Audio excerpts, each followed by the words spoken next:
Hey friends, my name is Elle Campbell. I am with Stuff You Can Use. But before that, I was a youth worker at my church in Buffalo, New York, and I've been a volunteer since I was 17.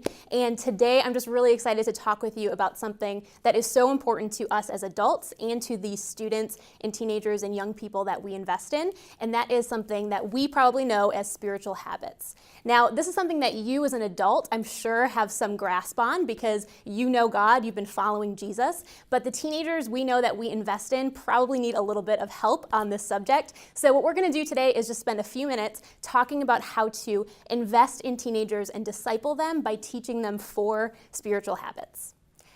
Now, the thing with spiritual habits, guys, is that with teenagers, they probably need a little bit of help from us figuring out how to actually implement them and how to grow spiritually.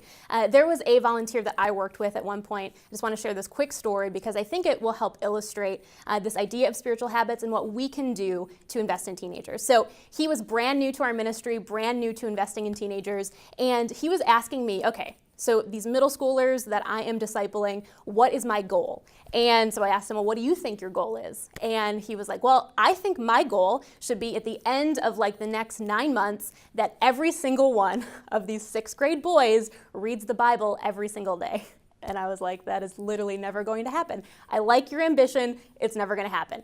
But I love that conversation that we got to have after that because it helped us kind of think through what our goals actually should be for students as they're being discipled, what's attainable, and what makes sense for a young adult. And so where we ended up going with that conversation was basically this. Okay, when we're thinking about discipleship and spiritual habits, what would happen if we focused less on the finish line of discipleship and focused more on helping teenagers take just one more step closer to Jesus? Because, you know, when it comes to spiritual formation and discipleship, our job is not to make kids cross a discipleship finish line.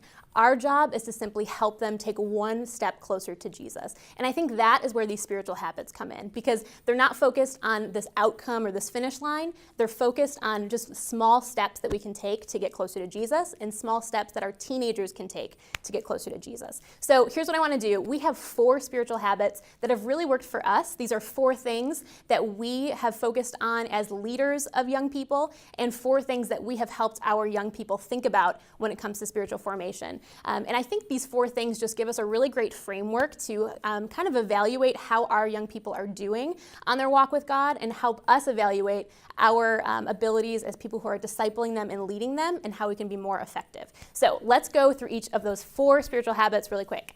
The first one is spend time with God. Now, this one's probably pretty obvious. I think we all would start here when we're thinking about how to grow spiritually. If you want to grow, you have to spend time with God. This is spending time in Scripture, both reading and memorizing it. It is spending time in worship and in prayer. It is these kind of basic spiritual habits and disciplines that all of us would probably equate with growing spiritually. But the problem with these things is that sometimes this is where this conversation ends. That we just think, okay, if students are doing these things, then they must be growing spiritually. But this is actually only the first of 4 spiritual habits. So that's one, it's really important, but now there's 3 more. And the second one is spending time with others. Now this one has to do with the community that is surrounding our teenagers. These are the people that they are engaged in relationships with, Christ-like relationships with both believers and unbelievers, with both their peers and adults. There is some really great research that was popularized by the folks at Fuller Youth Institute and Chap Clark, and this research shows that young people who stuck with their faith in the long term had 5 or more godly adults investing in them. And so that is just a great reminder, I think, for us that if we want to see our young people discipled, we can't be the only voice and influence in their life. And obviously, you know, we can't always control that, but I think one of the things we can do as people who are discipling young people is recruiting other adults to be in their lives alongside us. So spend time with others through community. The third one is knowing and using your gifts. And now this one is all about figuring out how our teenagers are wired and then helping them use that wiring in order to serve God and to glorify Him and to serve others. So this could be tapping into some of their natural skills, whether it's music or speaking. Maybe it's just that they're a very influential person with a lot of leadership abilities. It's tapping into those things and then teaching them how to leverage those for God's glory and to serve others. And then the final one is sharing your story. Now, when we talk about sharing your story, maybe that is kind of a formal story of like, here's where I was, then Jesus came into my life, and now here's where I am. But some students and some teenagers don't always know how to clarify and tell that story well. So I think what we get to do as adults in their lives is help them figure out what their story is. And for the most part, that is going to be a story that is still in progress. So when you are talking to students about this spiritual habit, you're not trying to get them to tell a perfect story. You're just trying to help them figure out where they are in their journey and learn how to communicate that well. And sometimes sharing your story isn't really about telling a story. Sometimes it's just about talking about who God is to you, what He's doing in your life right now. Really, when it comes to this, all we're trying to do is to get teenagers comfortable with talking about their faith, because the more they talk about their faith, the more their faith is going to grow. And that is what is so cool about, I think, all 4 of these spiritual habits, is that when students start to engage in them, they start to grow in incredible ways. So obviously, when students are spending time with God, they're going to grow closer to Him. When students are engaged in healthy community with their peers and with adults who can influence them, they're going to grow. When they start serving and using their gifts in the ways that God has wired them to do that, they start to grow in incredible ways. And with that one, sometimes we think of it maybe as just a result of spiritual growth. Like once you start to grow, once you start to know God, then you can go serve. But actually the reverse is true as well. When students start to serve and find out who they are, they can actually get to know God better through that.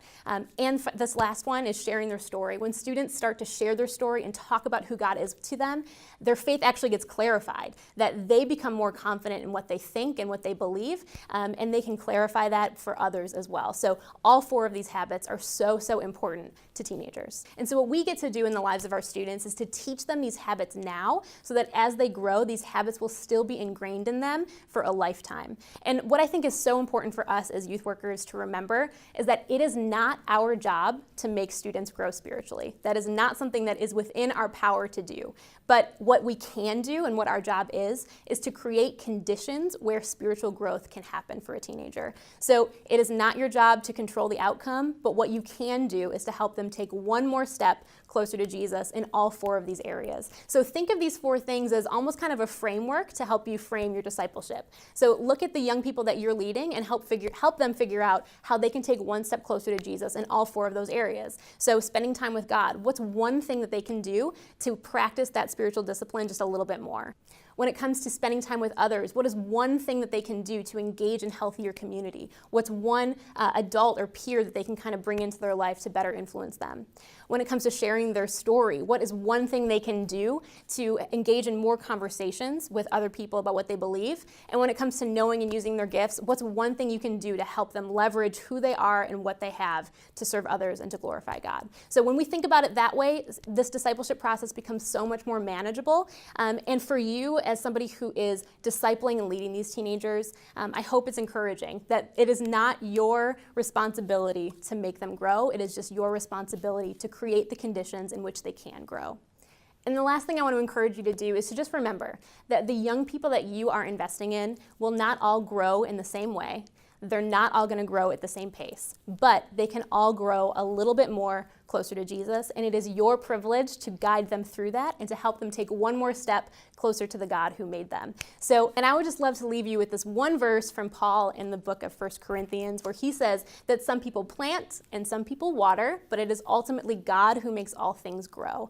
So thank you for the ways that you are investing into students. It is a really big deal, and it matters so much.